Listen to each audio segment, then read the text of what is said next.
여러분들의 인생에서 가장 오랫동안 간절하게 기다렸던 때가 언제입니까? 여러분들에게 아마 소중한 날들, 정말 간절히 기다리며 뭔가를 준비했던 그러한 날들이 여러분들에게도 있을 겁니다. 저에게도 그날이 있어요. 제 인생에서 가장 오랫동안 기다렸던 날이 언제냐면요, 1991년 8월 1일이에요.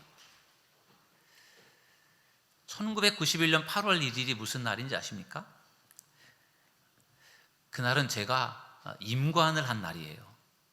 여러분들은 저의 그때 마음 심정을 이해할 수 없겠지만 저에게는 정말 저의 인생에서 가장 기다렸던 날로 기억되고 있습니다.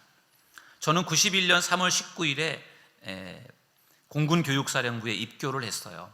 일주일의 가입교 시간을 통해서 이제 준비를 하고 3월 25일부터 이제 훈련소에서 4개월 동안 훈련을 받았는데, 정말 그때는 훈련 받는 하루하루가 정말 하루가 천년같이 느껴졌어요.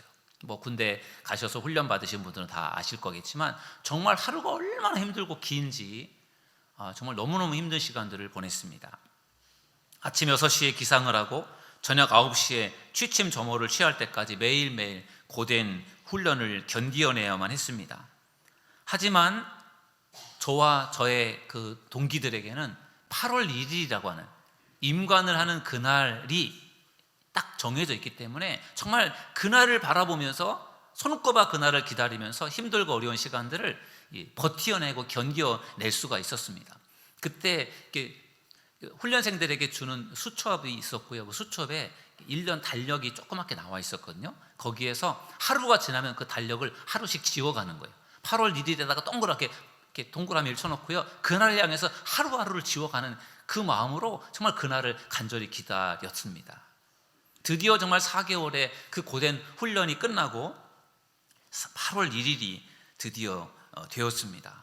멀리 서산에서 부모님들께서 그리고 형제들이 저의 임관식에 참여하려고 오셨는데요, 정말 오랜만에 오는 그 형님 그리고 부모님들을 만나기 위해서 그 기다리고 기대하는 저의 마음이 정말 벅차올랐어요.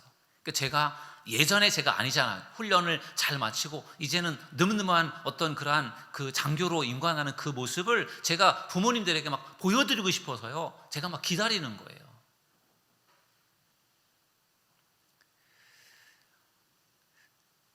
문득 그런 생각이 들었습니다. 과연 우리는 주님의 오심을 얼마나 기다리고 있나?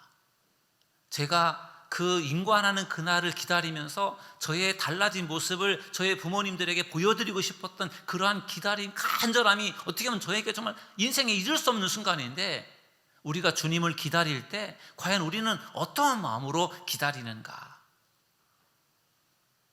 여러분들의 인생 가운데 가장 기다렸던 그러한 날을 기억하면서 이 땅에 오실 예수님을 우리가 기다리며 준비하는 믿음의 사람들이 될 수 있기를 주님의 이름으로 축원합니다.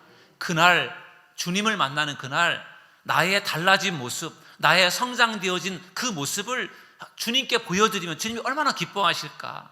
제가 임관을 할 때 제복을 입고 임관을 하는 저의 모습을 저의 아버지에게, 어머니에게 보여드리고 싶은 그러한 마음으로 부모님을 기다리는 것처럼, 우리가 다시 오실 주님을 우리가 만나고 기다릴 때 우리의 멋진 신앙인의 모습을 보여드리기 위해서 우리가 기다리며 준비할 수 있기를 주님의 이름으로 축원합니다.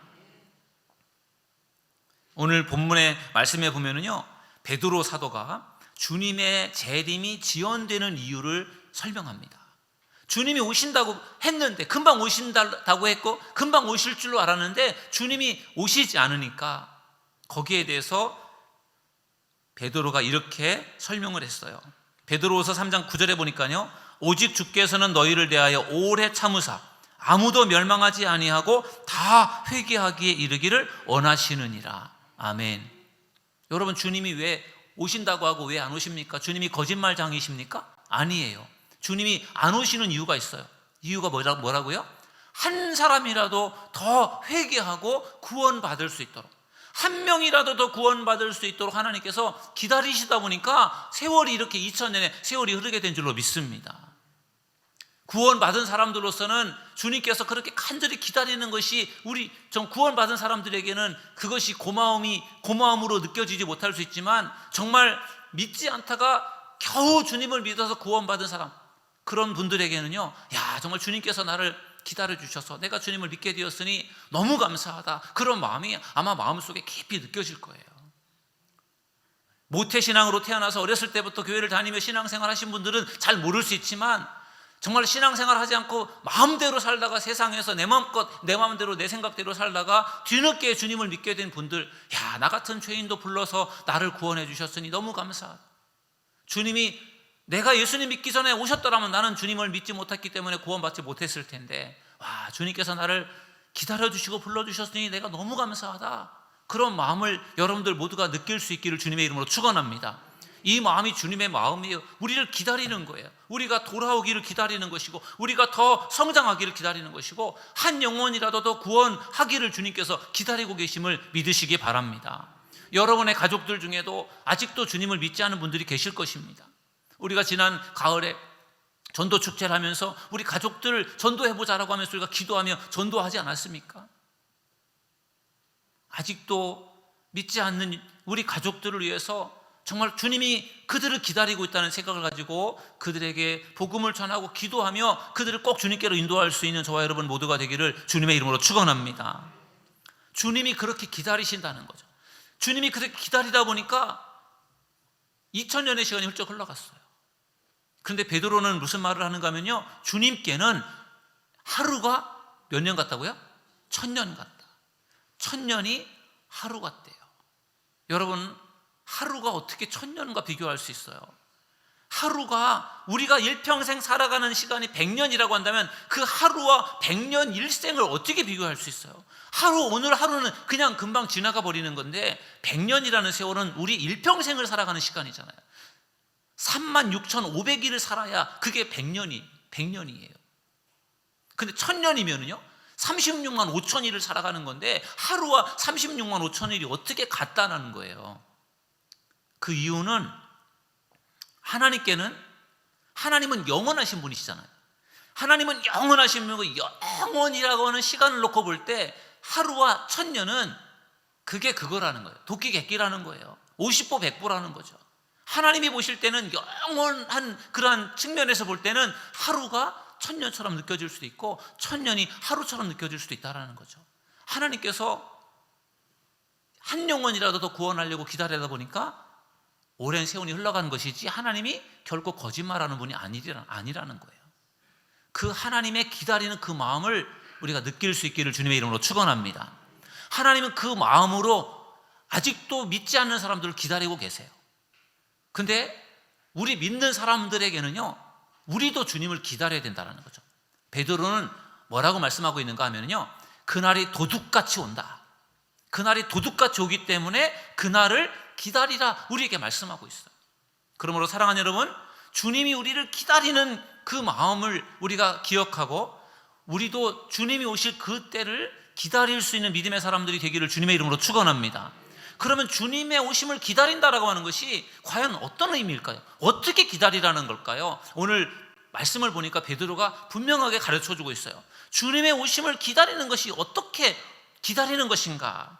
세 가지로 나누어서 말씀을 나눠보겠습니다. 첫 번째는요, 거룩하고 경건한 사람이 되라는 것입니다. 저를 따라하겠습니다. 거룩하고 경건한 사람이 되라. 주님의 기다림, 주님의 오심을 기다린다라는 것은 주님이 오실 날을 그냥 막연하게 기다리는 것이 아니에요. 주님이 오실 날을 기다리라는 것은요, 우리가 더 거룩하고 경건한 사람으로 우리가 성장하는 것이다라는 거예요. 사랑하는 여러분, 주님을 기다리는 데 있어서 여러분들이 더 거룩해지고 더 경건해지기를 주님의 이름으로 축원합니다.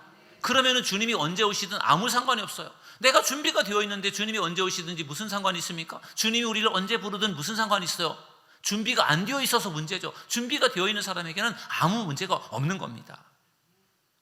그래서 오늘 성경은 우리에게 이렇게 도전합니다. 베드로후서 3장 11절에 보니까요, 이 모든 것이 이렇게 풀어지리니 너희가 어떠한 사람이 되어야 마땅하냐? 거룩한 행실과 경건함으로, 이렇게 말씀하고 있어요. 거룩한 행실과 경건함으로 무장하라는 거예요. 거룩한 행실과 경건한 몸으로 준비되라는 것을 말씀하고 있는 것입니다. 어떤 주인이 외국에 나가면서 종들을 불러서 달란트를 맡겼어요. 그리고 일정한 시간이 지나서 다시 돌아왔습니다. 그리고 종들을 불러서 결산을 합니다. 5달란트를 받았던 종은 그것을 가지고 열심히 장사를 해서 5달란트의 이익을 남겼어요. 10달란트를 가져온 거죠. 그 주인이 뭐라고 했습니까? 아, 착하고 충성된 종이다, 참 잘하였다, 이렇게 칭찬을 해 주었어요. 근데 1달란트를 받았던 종은 어떻게 했습니까? 그것을 땅에 묻어두었다가 그대로 가져왔지 않습니까? 그래서 주인에게 책망을 받습니다. 이 악하고 게으른 종아.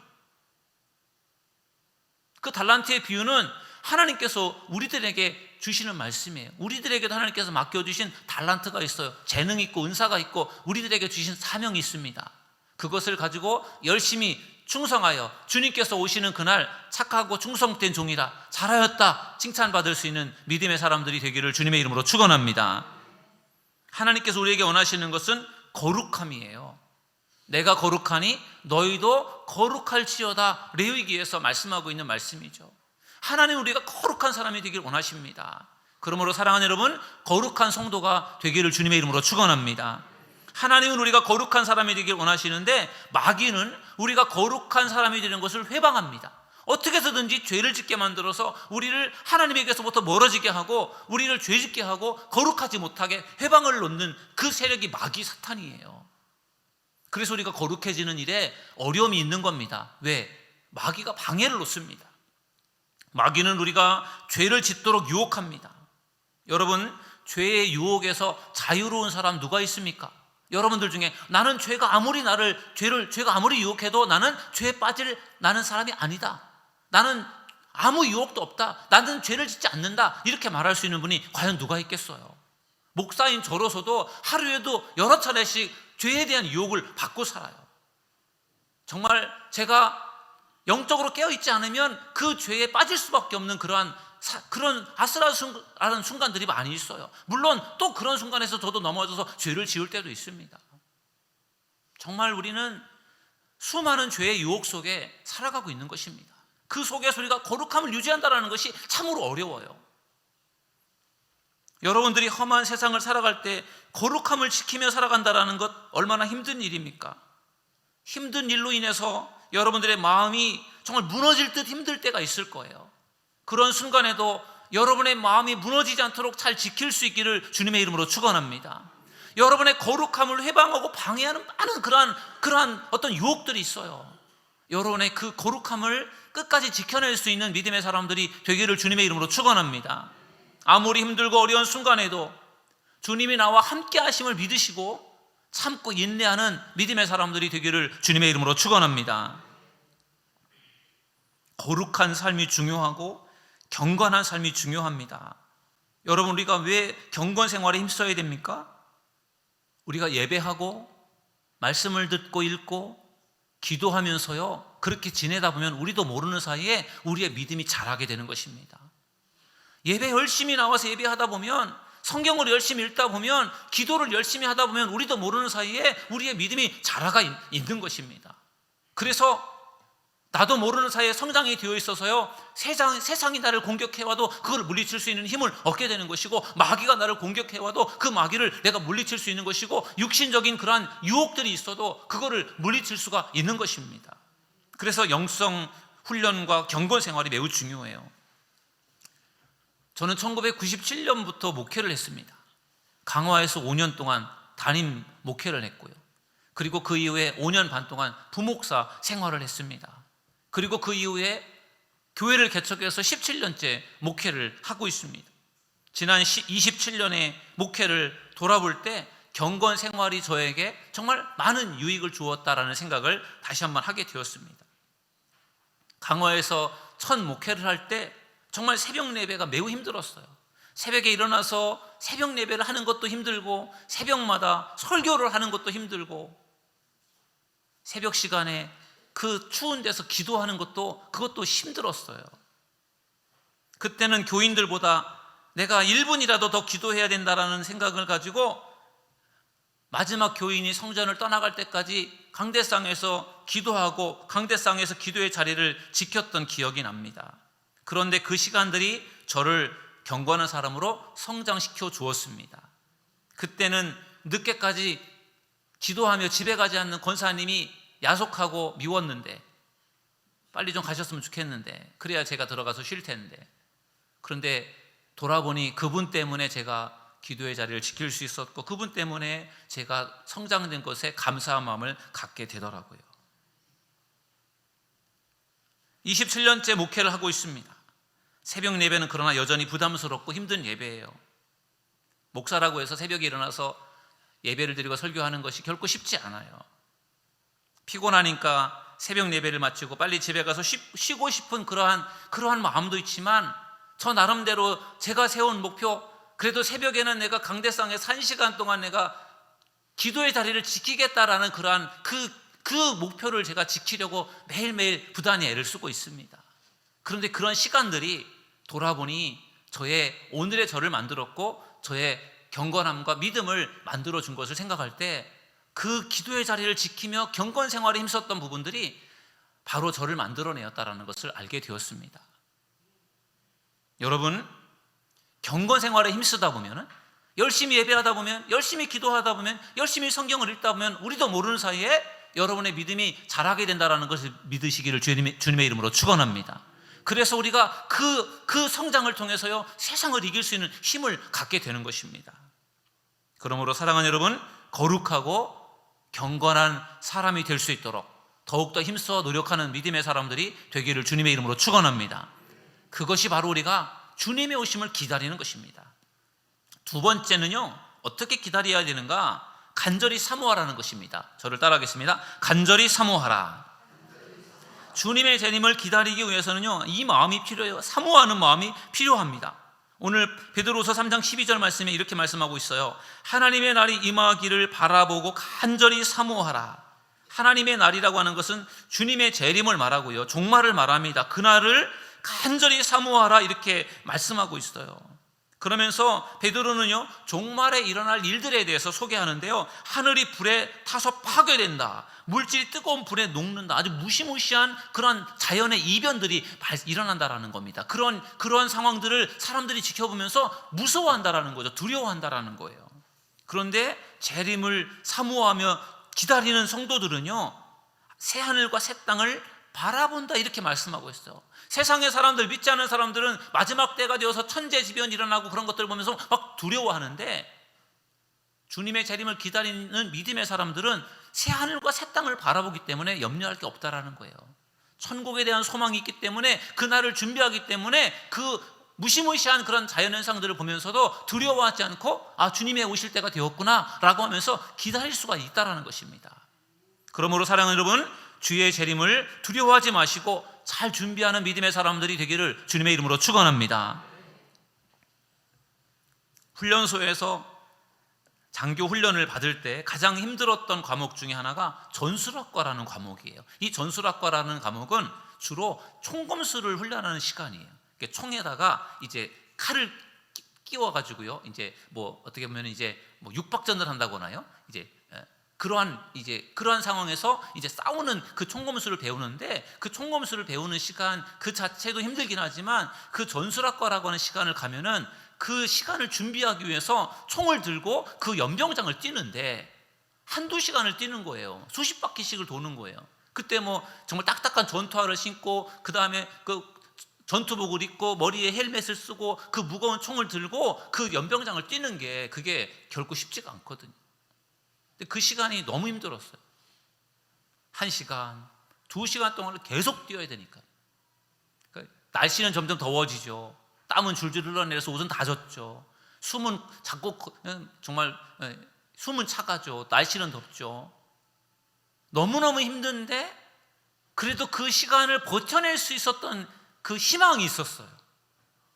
그 매일매일 뛰고 달리는 그 시간을 어떻게 그걸 참아내고 견뎌낼 수 있었는가? 어떻게 견딜 수 있었는지 아십니까? 그때는요, 8월 1일 인관이라는 날은 저 멀리 있어서 그거는 아무 의도가 되지 않았어요. 그때는 정말로 희망은요, 뭐냐면요, 그 연병장 끝에 있는 수도가예요. 수도가. 이게 이제 더워서 뛰고 나서 땀을 다 흘리고 나서 흠뻑 젖은 몸으로 이제 연병장 뛰는 그 시간이 다 끝나면은 그때부터 한 10분 정도 휴식 시간을 주는데, 그때가 되면 그 수도가로 가서 다 물을 먹는데요, 그 물이 얼마나 시원하고 맛있는지. 그때 그 더위 속에서 견딜 수 있었던 힘은 다른 게 아니라 잠시 후에 그 물을 마실 수 있다는 것이 그 힘들고 어려운 시간들을 버틸 수 있게 만들어 주었던 것 같아요.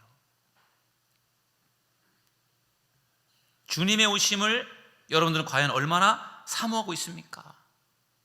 주님이 빨리 오셨으면 좋겠다, 그렇게 생각하시는 분 계십니까? 대부분의 사람들은 주님이 좀 천천히 오셨으면 좋겠다, 뭐 그런 마음이 많을 거예요. 왜냐하면 우리가 더 이곳에 더 머물고 싶고 더 준비하고 싶은 마음 때문에. 주님이 오시는 그날이 나와는 상관이 없는 날이고 나와는 관계없이 좀 멀리 있다라는 그런 생각들을 많이 가질 겁니다. 젊은 사람들일수록 그런 생각이 더 강할 것이고, 건강한 사람들에게도 주님의 재림을 기대하기보다는 아직도 멀리 있다, 그런 생각을 가지고 살아갈 것입니다. 그래서 저는 이 시간에 주님의 재림보다 우리가 더 사모해야 될 것이 무엇인지를 말씀을 드리고 싶어요. 주님의 재림을 우리가 사모하며 기다려야 되는데, 우리 마음속에 주님의 그 날이 오기가 사모함이 생기고 기다려지는 그런 마음들이 적다고 할 때, 그럼 우리가 그날을 기다리지 말아야 되느냐? 아니에요. 기다려야 되는데, 저는 여러분들에게 더 그 주님의 오시는 그날보다 우리가 더 사모하며 기다려야 될 것이 있다고 생각을 해요. 그걸 제가 말씀을 드리려고 합니다. 그 뭔지 아십니까? 우리가 뭘 사모하고 뭘 기다려야 될까요? 하나님 앞에 예배하는 시간, 특별히 주일날 예배하는 시간을 사모하며 기다리는 저와 여러분 모두가 되기를 주님의 이름으로 축원합니다. 이것은 마치 제가 연병장에서 총을 들고 뛸 때 너무너무 힘들어서 그것을 참고 견뎌내야 되는데, 그것을 견뎌낼 수 있었던 힘이 인관이라는 8월 1일이 아니라 그 운동장 마지막 바퀴를 뛰고 나서 시원한 물을 마시는 그거를 제가 기대하면서 기다린 것과 같은 거라는 생각이 들어요. 주님이 오시는 날, 아직도 멀리 있는데 그날을 우리가 어떻게 기다려야 되냐, 그런 생각이 아니라, 바라기는 하나님 앞에 나와 예배하는 이 시간, 주일날 하나님 앞에 나와 예배하는 이 시간, 사모하는 마음으로 기다리는 저와 여러분 모두가 되기를 주님의 이름으로 축원합니다.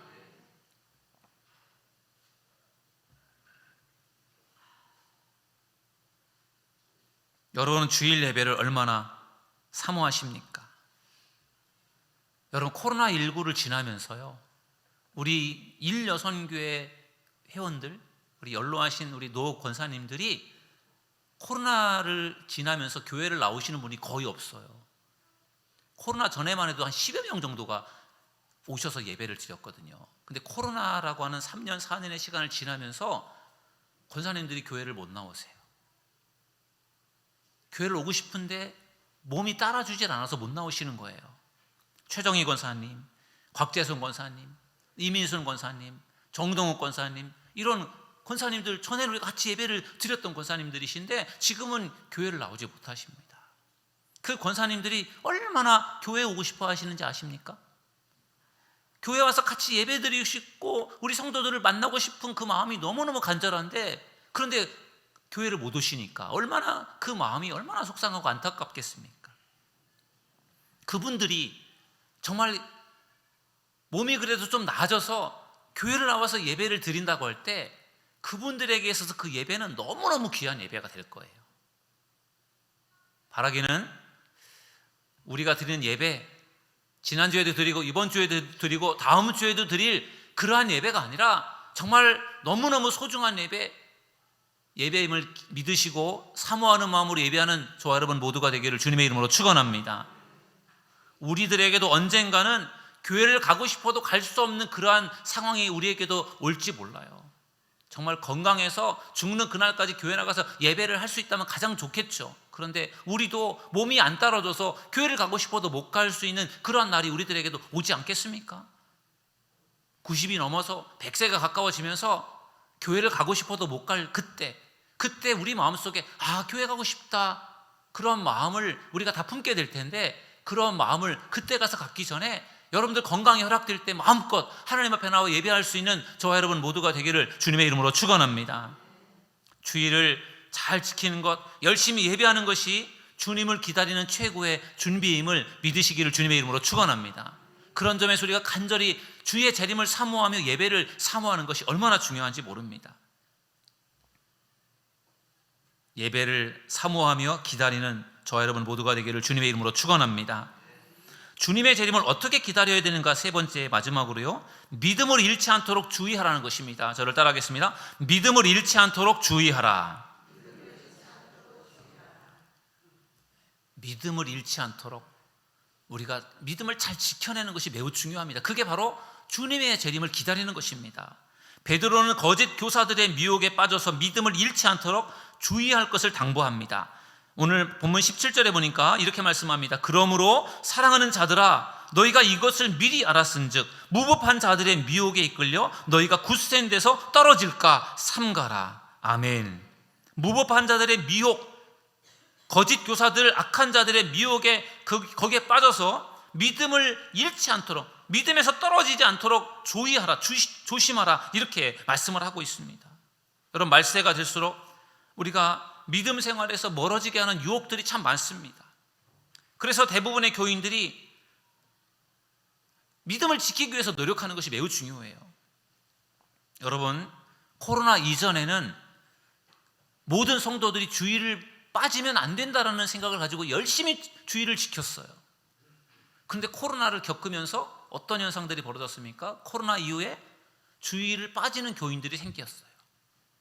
이런저런 이유로 젊은이들 중에는 주말에 캠프를 가야 되기 때문에 교회를 못 오시는 그런 분들도 있어요. 전에는 죽기 살기로 주의를 지켰는데 이제는 죽기 살기로 지키지 않는 거예요. 그러니 코로나 이후에 신앙생활이 사실은 어떻게 보면은 좋은 믿음을 지켜내기가 어려워진 거예요. 우리의 믿음을 우리가 정신을 차리고 지키지 않으면 우리도 모르는 사이에 믿음을 까먹어버릴 수 있는 그런 시대가 된 것입니다. 온라인 예배를 드리면 된다라는 그런 생각 때문에 우리가 언젠가부터 하나님 앞에 나와 예배를 드리는 그 예배에 소홀한 마음을 갖게 되었어요. 주일을 예배하지 못하고 온라인 예배를 드리고 이런 부분들이요, 전에는 있을 수 없는 일이었는데 지금은 그렇게 되면서 결국은 그것으로 인해서 우리들의 믿음이 흔들리고 있는 것입니다. 정말 마귀 사탄이 좋아할 일들이 벌어지고 있는 것입니다. 우리 사도들께를 섬기는 우리 성도님들은 주의를 철저하게 지킬 수 있기를 주님의 이름으로 축원합니다. 우리가 주의를 철저하게 지킬 때 주일이 여러분들을 지켜주실 줄 믿습니다. 저를 한번 따라하겠습니다. 주의를 잘 지키면 주일이 우리를 지켜줍니다. 믿으시기 바랍니다. 우리가 주의를 지키는데, 그런데 주의를 열심히 지키면 주일이 우리들의 삶을 지켜준다는 것입니다. 성경에 에베소서 5장 18절에 보면 술 취하지 말라, 이는 방탕한 것이니 오직 성령으로 충만함을 받으라, 이렇게 말씀하고 있어요.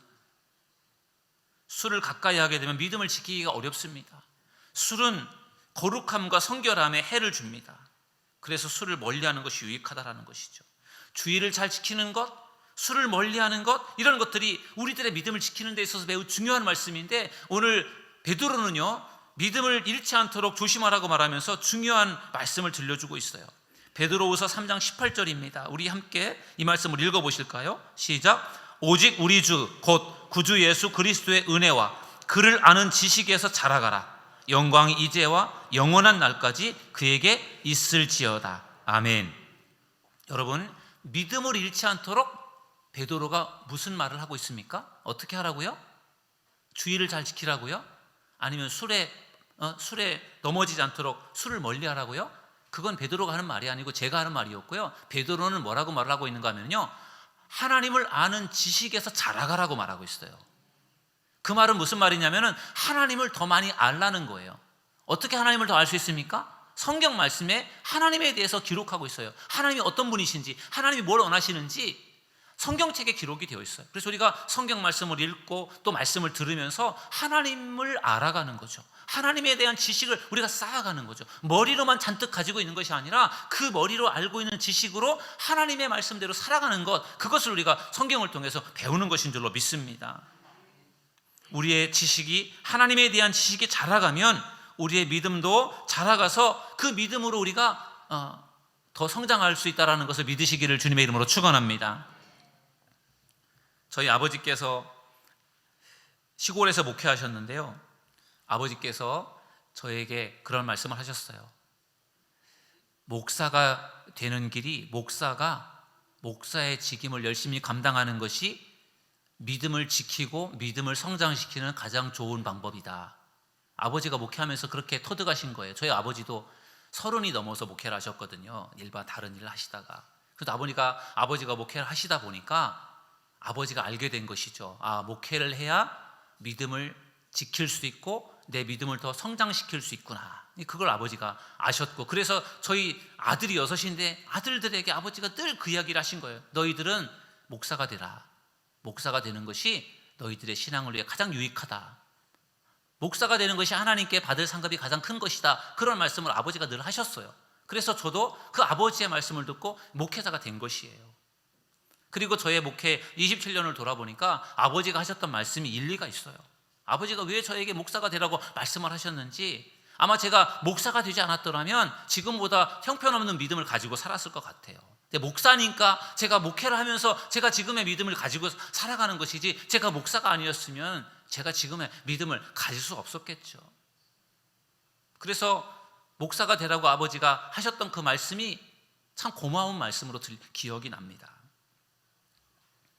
여러분, 하나님께서 여러분들에게도 귀중한 직분을 맡겨주셨어요. 왜 하나님께서 여러분들에게 직분을 맡겨주셨을까요? 그 직분을 가지고 여러분들의 사명을 감당하고 교회를 세워가는 일을 위해서 맡겨주셨겠죠.